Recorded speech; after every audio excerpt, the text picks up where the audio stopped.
इसी जातीय उत्पीड़न से तंग आकर के बाबा साहब डॉक्टर अम्बेडकर ने कहा था, मैं हिंदू धर्म में पैदा हो गया था, ये मेरे बस में नहीं था, लेकिन मैं हिंदू होकर नहीं मरूंगा, ये मेरे बस में है। और उसी के चलते 1956 में नागपुर की दीक्षा भूमि पर बाबा साहब डॉक्टर अम्बेडकर ने दसियों लाख से भी ज़्यादा लोगों के साथ बौद्ध धर्म स्वीकार करने का काम किया था। और 1956 नागपुर की दीक्षा भूमि पर बाबा साहब डॉक्टर अम्बेडकर का बौद्ध धर्म का स्वीकार करना, ये भारतीय संविधान लागू होने की बात की घटना का एक जीता जागता मिसाल।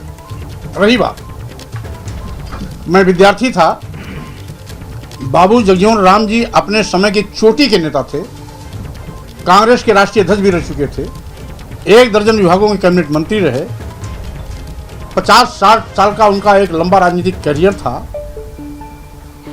उन्होंने उप प्रधानमंत्री रहते हुए बनारस में संपूर्णानंद मूर्ति का अनावरण किया, तो वहाँ के पंडों और पुजारियों ने उस मूर्ति को गंगाजल से धोया था, क्योंकि बाबू जगजीवन राम दलित समाज में पैदा हुए थे।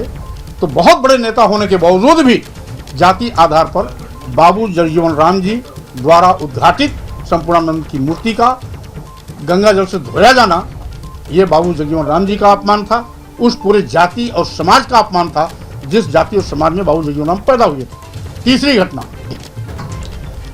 अखिलेश यादव जी मुख्यमंत्री थे। 2017 चुनाव के बाद जब भाजपा सरकार में आई, कालिदास मार्ग को उन्होंने छोड़ा, तो यही भारतीय जनता पार्टी के लोगों ने अखिलेश यादव जी चूंकि उस 5 कालिदास मार्ग कोठी में रह चुके थे, इसलिए उसको गोमूत्र से धुलवाया, उसके बाद गंगा जल से धुलवाया। वो मुख्यमंत्री थे, भारतीय जनता पार्टी ने इसका महत्व को नहीं समझा। वो इसी शूद्र समाज में यादव वंश में पैदा हुए थे, इसलिए उस कालिदास मार्ग को धुलवाने का पाप किया। क्या ये जाति दंश और जाति अपमान का उदाहरण नहीं है?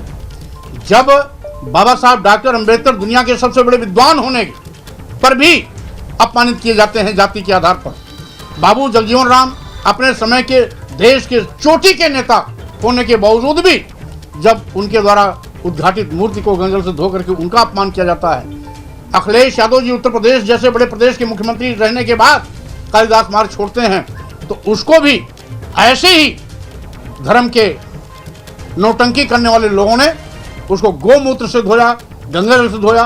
क्या गोमूत्र अखिलेश यादव एक्स सीएम से ज्यादा महत्वपूर्ण था? इसीलिए बहन जी, इस इतिहास को अगर सही माने में जमीनी हकीकत के तौर पर समझा होता तो शायद इस प्रकार का बयान नहीं देती। रही बात, भारतीय संविधान हम लोगों का सबसे पूज्य संविधान है, और हमारा ही नहीं पूरे राष्ट्र का सबसे वो पूज्य संविधान है। वो हमारे लिए सबसे बड़ा धर्म ग्रंथ है, और हम भारतीय संविधान के मंशा के अनुरूप जाति, लिंग, वर्ण, धर्म के आधार पर किसी को अपमानित न किया जाए। हम तो भारतीय संविधान के दायरे में रह के बात कर रहे हैं, इसलिए भारतीय संविधान का अध्ययन मुझसे किसी से कम नहीं है।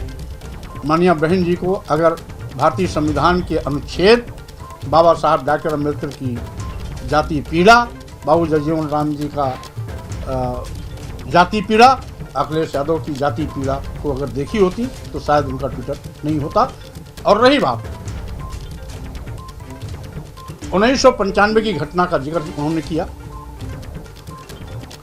तो 1995 की घटना का चैप्टर उसी दिन क्लोज हो गया जिस दिन बहुजन समाज पार्टी की राष्ट्रीय अध्यक्ष सुश्री बहन मायावती जी समाजवादी पार्टी के राष्ट्रीय अध्यक्ष अखिलेश यादव से बात करके सपा बसपा गठबंधन का एक नया रूप दिया। जब सपा बसपा गठबंधन हो गया, बहन जी और अखिलेश यादव जी साझा मंच पर एक नहीं अनेक मंचों पर भाषण दिए, तो वो बात तो अपने आप खत्म हो गई। और वैसे भी आज पूर्व मुख्यमंत्री और बड़े नेता श्री मुलायम सिंह यादव जी हमारे बीच में नहीं है, तो उनकी नामौजूदगी में कोई बात करना उनके सम्मान के विपरीत है।